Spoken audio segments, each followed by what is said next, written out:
Roll the footage.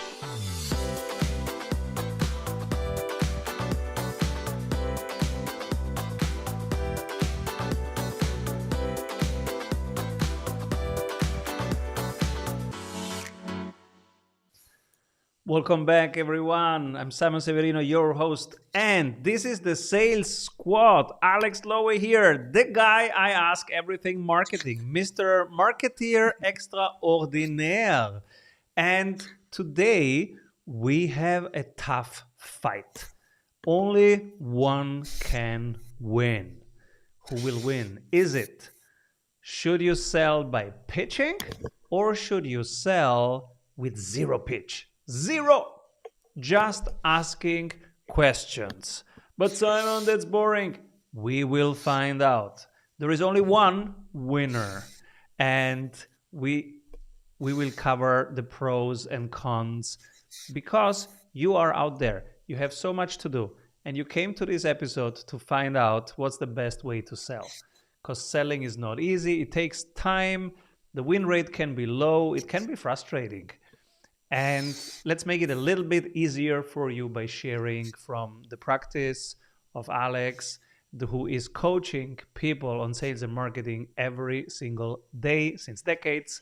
So let's go. We start with position number 1, selling by pitching.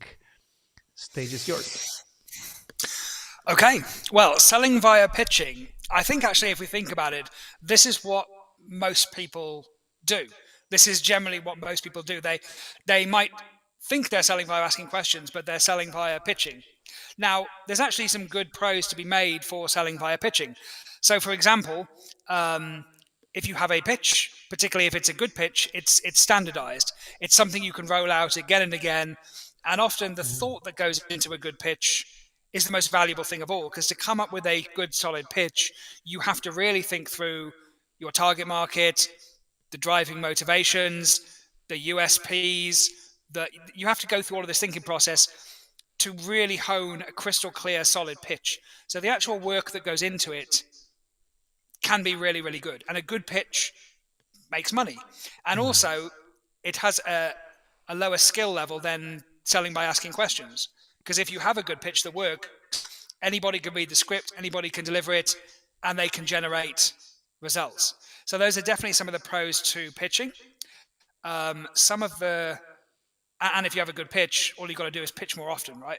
It's like if you have a pitch that works, the more pitches you make, the more revenue you make. So it's a fairly simple equation. And it allows you to control the message as well. Because if everybody has the same pitch deck, if everybody pitches the same, you have total control over the message, the brand promise your business has, the messaging, and it can be delivered with enthusiasm.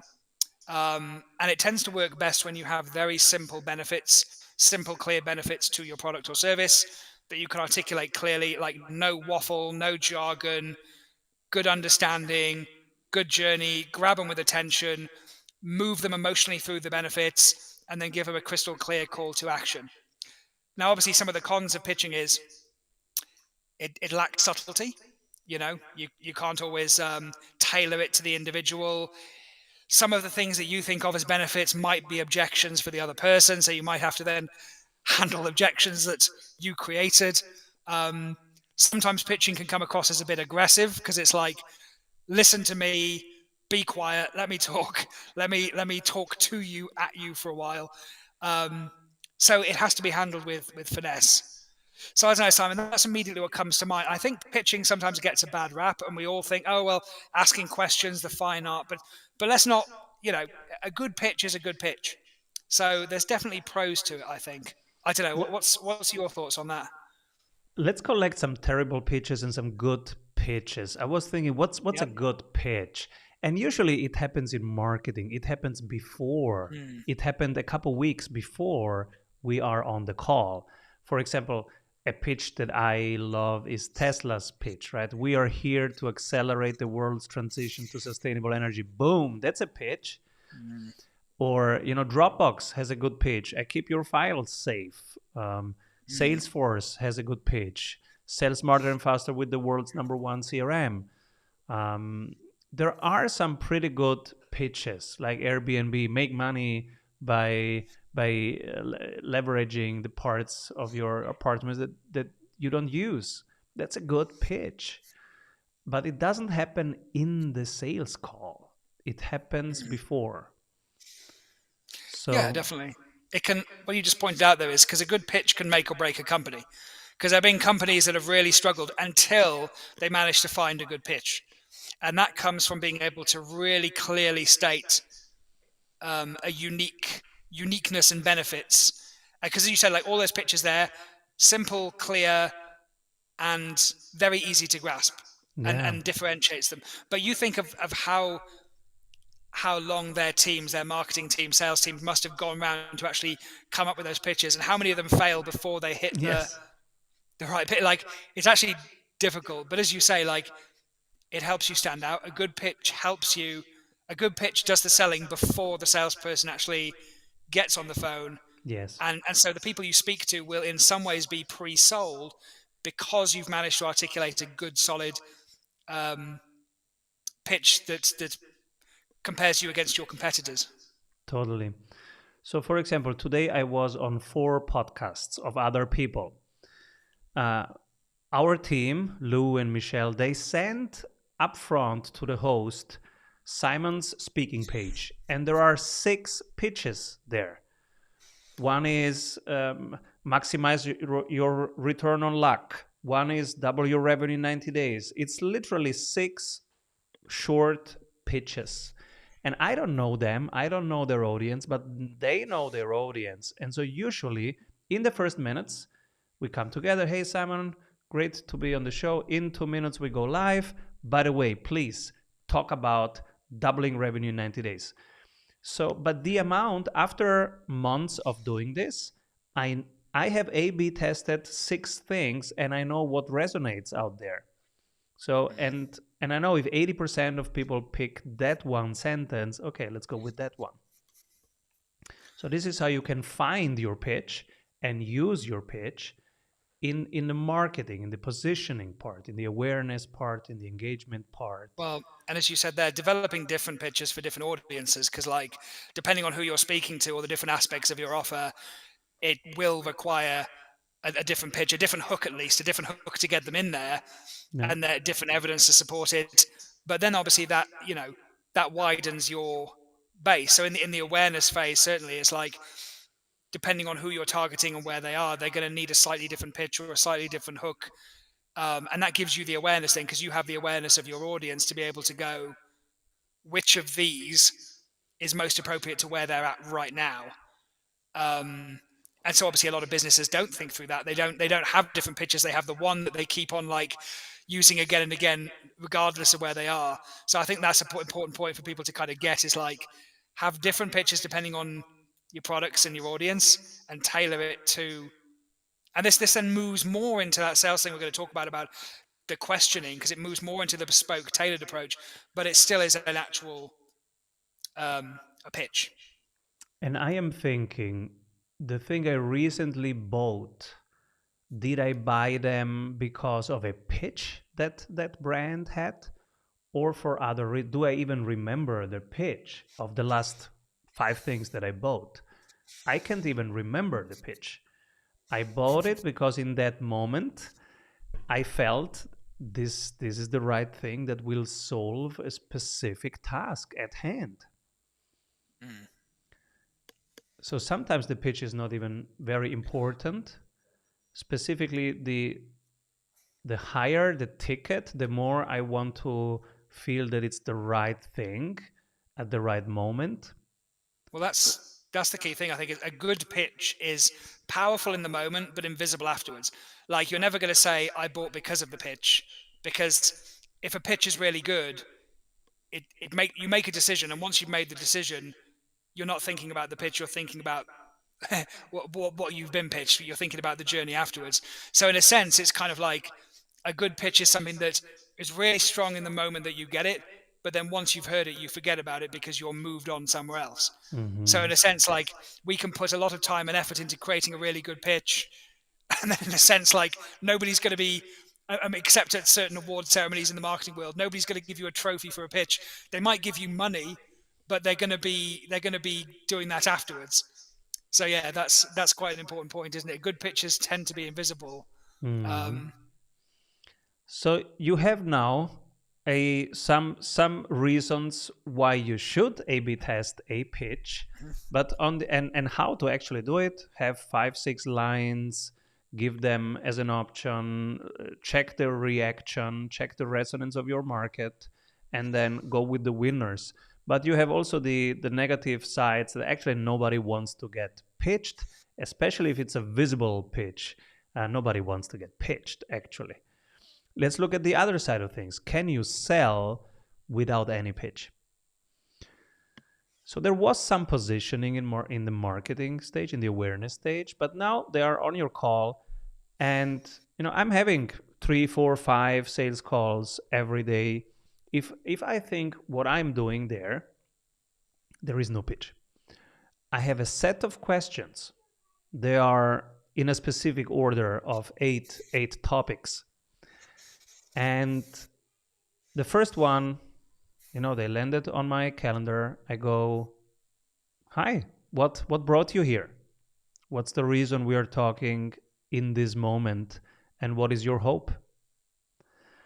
So that's really the first question, right? Why now and why are we talking? What brought you here? And what I like to do is to visualize what they're saying, because you cannot know what I'm hearing and if I'm seeing you and hearing you if you don't see it. So I visualize that. And then the second set of questions is around what frustrates them right now. Because the world has a limited interest in time. So if I am watching my kids playing the flute on a stage, the very moment they go off stage and the next kid is there, I am bored to death. I want to go. Yeah. So you have to find out which of them is their kid. And don't waste their time with the rest, right? So that's the frustration part. Which of all the topics that they came from, which one is actually their kid, right? And let me share all the other questions too after one word from our sponsors. What if your business would run well even when you are on vacation? Discover how 1,600 business owners have regained their freedom using the Strategy Sprints blueprints. How they enjoy living their dream and watching their business scale. Get the exact checklists they use to go from stressed to fulfilled using the Strategy Sprints method. Order your copy of Strategy Sprints 12 Ways to Accelerate Growth for an Agile Business on Amazon today. And if you love it, leave us a review. For more information, head over to strategysprints.com. So the first question was, what brought you here and what's your hope? The second one is, okay, and what is most relevant to discuss? So you are trying to find out which one is their kid. Even if you can solve 7 problems, find the one that's their kid. For this conversation, right? Where's the most energy in this moment, in this conversation? Because the product is not in the room, only the conversation is in the room. That's why you have to focus on the conversation. And then from 1 to 10, how important is this? In step 3, I check the importance, because if it's not important enough, it changes the conversation. Then what happens if nothing happens? Because there is always one alternative for them that is just doing nothing. The status quo is always a viable alternative. Another viable alternative is they do it on their own or they do it with somebody else. So explore all alternatives. They might hire Mike the intern to do it, or a full-time person to do it, or they might go with another agency. Oh, interesting. Which agencies are you looking at? So all alternatives. And then step 5, I ask about the deliverable. So if we work together, what's the scope of work? what would be 3 goals for the next 90 days? I'm quite specific on this because that's the cycle of our work, but whatever the cycle of your work is, the scope, because if you don't define that, you will have scope creep later on. So I ask about the scope. We call it the deliverables for 90 days. And 90 days because it's doable. You can plan and execute stuff in 90 days. It has the right amount of urgency and energy, but also there is a clear end. Step 6 is, okay, what do you plan to invest in terms of time investments and monetary investment? And then 7 is, when would you like to start? And 8 is, now that I am showing you here the statement of work, do you agree on this and would you like to sign it now? Those are the main questions that I ask. But we also get sales recordings, like you and I and Glenn, we get a ton of sales recordings and we watch them. And so what we see happening is sometimes, hello, welcome to this call. Can I tell you for 10 minutes what our company is about? Yeah. That's terrible. Yeah, it's. I think what you're highlighting there to me is the difference between your pitch versus their pitch. So, like, what you're extracting from them when you're talking about the frustrations and you're making it visual, you're co-creating their unique pitch, because it's like essentially it's like you're getting them to pitch themselves. So I think when we're talking about pitching, obviously the way you do it there with the subtleties that you put into it, that's essentially what we're doing, isn't it? Because then there's no, how do you create an irresistible offer? Well, you take out anything that could cause resistance. What causes resistance? Anything that's not theirs. So to create an irresistible offer, you extract out what's their offer, what's irresistible to them, because they're not going to resist their own words, their own thinking, their own plan. And so then you're just ratifying, is what we've co-created, is what you've told me, does that work? And then you're obviously going to get a yes because they've created it or you've co-created it together. So in talking about pitching, yes, having your own pitch that's extracted from client conversations or that's extracted from good thinking, that can be useful definitely to attract and engage, and in some cases convert. But this is obviously much more bespoke because you're removing all the resistance because it's them. So yeah, I think that just kind of teases out the subtlety of kind of what you've just presented there. And so if I ask these things in this order, the win rate is pretty high. And if I skip some of them, the win rate is low. Now, sometimes you can do all of them and still you get concerns. Some people call them objections, right? I think it's valuable concerns. Like, yeah, maybe yes, but not right now. Or maybe I don't have the right team. What if it doesn't work for me? So in this case, some people say, now you have to pitch, right? Because now you have to show them results, show them case studies. I prefer to ask questions also here. Say, okay, tell me, what would you need to see for this to be a better fit in the future? When should we reconvene to double check that the situation has changed? So it's a set of, I think having a set of questions makes you really strong in sales, and you lead by asking.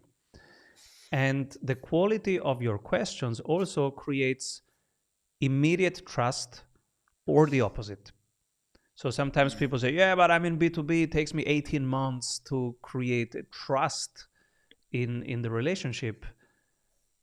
I have the experience that if you ask 1 or 2 questions in the right moment, you are showing your expertise and showing your degree of immersion and intimacy with their world that gives them immediate trust. Sometimes I have to buy, I don't know, a bike, and I have no ideas of bikes, and I go to 3 shops. One guy there asks me 1 question, and I go, whoa, he knows exactly that when I sit on it, then the length of my legs will have impact on this and on that. I was checking for the colors of the bike, but he looks at things that show me he's totally immersed. He has people on bikes here all the time, knows exactly the friction points, and he's asking me 3 questions. And I go, all right, you won. I will buy the bike from you. Whatever bike you bring me, I will buy it from you because I trust you. I see that you are asking the right questions. Yeah, 100%. I mean, questions give you power in that sense, don't they, as you say? Because it's not what you say, it's what they say. And so if you're asking questions and getting them to explain, like, do you think that's a good fit? Yes, but why do you think that? And then they have to explain it. And explaining to you, they have to explain to themselves. And so that is their pitch. They're pitching themselves. And that's what gives it the power, because as you said, like, it's a good way to figure out, because the person will disqualify themselves if they're not a good fit. Like, you don't have to. You just have to sit powerful with the question. And as you said, like, a good question, sometimes like a good question at the right moment, it really makes you think. It really makes you go, oh, wow. And that's the power, because then that's better than having credentials on the wall. If you have the power of having good questions, as you say, people will give you an authority because it's like, that's a fantastic question. Wow, that makes me stop in my tracks. That makes me think. And it helps people get that clarity on what's the decision that's best going to serve them. And as you said, even if you get objections, even if they have to go through some necessary thinking in their head, think through some concerns, if you're asking them good quality questions, you're helping them to make a good quality decision. And there's very few times in life when we actually get the chance to make a really good quality decision. So no, there's a tremendous power in that. And it's hard to find the opposite argument. Now, what's the negative argument about just questions? Oh, it's just questions. He doesn't know anything. He's just asking because he doesn't know anything. Well, if that's the case and you are actually like making it up on the spot and just asking, I had this experience too. In my line of work, there are a ton of people that just ask questions. So, hey, what should I do? What do you think you should do? Come on. That's what I said. I'm asking you. Yeah. So yes, sometimes if the only plan is asking questions, but there is no immersion, there is no expertise, there is no moment when they say, no, this is wrong, this is right. Look, and then that might be the situation where just having questions, well, might not be giving the other sides a lot of trust and the reason to buy. But how do you know that? Well, you know that because the questions, they feel different. It feels like an open loop. Instead of you moving forward towards your best decision and more clarity on what you need to solve, it's kind of going in circles. That's my best case against the questions argument. Yeah, I think it comes down to skill, doesn't it? Because obviously, if you're asking questions, the skill you have to have is having the questions, asking them, listening to what the response is, and guiding the conversation. And sometimes I think, like, you might agree, like, sometimes you have to ask questions that might even be challenging. And that's also a skill, is knowing when to ask those questions, because sometimes people might not always, you get the sense that they're talking, but they're not actually sharing the real stuff. And so sometimes you have to have the skill and the elegance to just go a few levels deeper. I sense there's something else. Would you mind sharing? But all of that's a skill set. I mean, obviously, like, it's a skill set that's well worth mastering, so that you don't have to rely just on the cookie cutter pitches. But also, if the person isn't willing, if the person isn't engaged, if they're not giving good answers, potentially that's a red flag right there, and that's saved you some time, because maybe there isn't a fit, and you can end the conversation. So the downsides to the cons to the questioning approach is literally just skill based. And at least a skill-based con means there's an easy solution: get skilled. And it doesn't take that much time, if you have a good trainer like yourself. Yes, and I think whatever you are offering, you need a process. You need a plan and a process behind what you will deliver, because then that will make sure that you are not just going in circles and asking back all the time. But at some point, you will progress and say, all right, we have clarified this. Now let's move on to this. Now we've clarified this. Let's move on to this. So you feel like there is a process in this. They're not just making it up on the spot and trying to surf a wave, but they're actually walking with me towards where I need to be and to go next. It's getting tough. Who will win the race? We move to the verdict.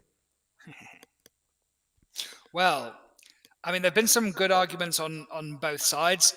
I think the definite winner, I think that the definite answer is that you need a bit of both. Like, you need a good pitch to maybe bring people in and engage them, but then obviously you need to be able to ask good questions, particularly to sell high ticket. So I think the clear winner here has been the asking questions, but that doesn't mean that there's no place for pitching. It just means everything has to be balanced in its own time and place. But this actually certainly was closer than I thought it would be, because there's good arguments on both sides. But I do think it's worth taking the time to actually build the skill set of learning to ask good questions and take people on the journey that you outlined, Simon, because that really is where the magic is. That's when you can pitch people without resistance, because you're helping them to create their own pitch. So that's my verdict. I think questioning wins this round. Yeah. Yes, I resonate with that. And I am thinking sometimes I have even some mini pitches prepared, but I only pull them when I get asked. For example, I have all these buttons here in front of me. I can push a button, there is an image popping up. Independently, if I'm in Zoom or Teams or wherever I am, without screen sharing, I can pop up an image right here, right now. And so I have, for example, 6 or 7 case studies from 7 industries. So I don't come with that. But sometimes people ask me in a conversation, hey, Simon, have you ever worked with the financial sector? Have you ever had a marketing agency sprinting? Click. And I have exactly that. Oh, I'm glad that you're asking. Let me see. Click. And I have it right there. It's that person from that industry saying, I did a sprint and this is what happened. So that's kind of a pitch, but it's not felt as a pitch because it's exactly what they asked, and so you're answering in a visual way. And so I have multiple of these things prepared just in case. Or for example, Simon, if I would send you a referral, who should I refer to you? Click, and I have the JV one pager, which says this is the ideal referral. And this is the 5 things that make an ideal referral. So we can bring in pitch elements in a conversation in an elegant way, in a way that it's in flow, it's not interrupting the flow of the conversation, maybe even enhancing the flow of the conversation. But that's the clear winner. Ask questions, everyone. And if you run out of questions, talk to Alex. Alex is the man, the marketeer extraordinaire. He has so many questions. And we will be back every week, same time, because the Sales Squad is fun for us. So we will do this regularly. Next week, the topic is, should I optimize for max short-term revenue? Right now, let's get more cash into the system. Or should I maximize for winning forever? The long game. Market shares and market dominance over the long term. What should I do? We will explore this next week. If you have any questions and you want to ask our questions, you find us on LinkedIn at Simon Severino, on X at Simon Severino. Alex, where's the best place to find you? Yeah, people can go to X, Alex Lodeman. You'll see me with my marketing banner, and happy to have any conversations. Perfect. Thank you, Alex. It was inspiring again, and see you next week. See you guys.